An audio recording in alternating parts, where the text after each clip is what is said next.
నేతల వలసలు ప్రజల్లో పార్టీ నేతలపై వ్యతిరేకతతో సతమతమవుతున్న బీఆర్ఎస్ పార్టీకి గ్రూప్ వార్ మరింత కొంగతీస్తుంది.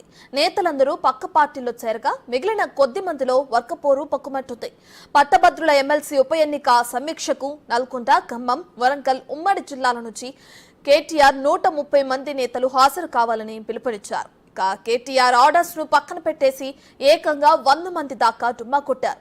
కీలక నేతలెవరూ హాజరు కాకపోవడంతో కేటీఆర్ ఫ్రస్ట్రేషన్ లో ఉన్నారని తెలుస్తోంది.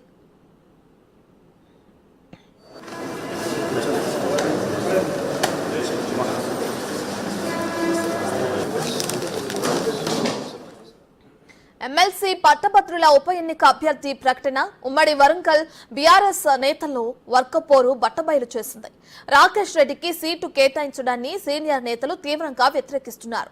రాకేష్ రెడ్డిని అభ్యర్థిగా ప్రకటించిన రోజే మాజీ ఎమ్మెల్యే వినయ్ భాస్కర్ అసంతృప్తి వ్యక్తం చేశారు. ఇవాళ కేటీఆర్ సమీక్షకు డుమ్మా కొట్టిన మాజీ మంత్రి ఎర్రబెల్లి దయాకర్ రావు, చల్లా ధర్మారెడ్డి, పెద్ది సుదర్శన్ రెడ్డి తమ వ్యతిరేకతను బయటపెట్టారు.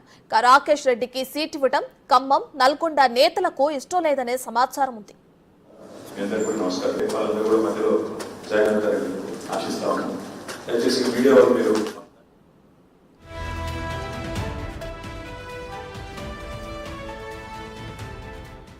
మరోవైపు ఏనుగుల రాకేష్ రెడ్డి అసెంబ్లీ ఎన్నికల ముందే బీఆర్ఎస్ లో చేరారు. అంతకుముందు దాకా వరంగల్ బీజేపీలో కీలక నేతగా ఉన్నారు. ఎర్రబెల్లి దయాకర్ రావుతో సహా నేతలందరిపై తనదైన శైలిలో విమర్శలు, ఆరోపణలు చేశారు.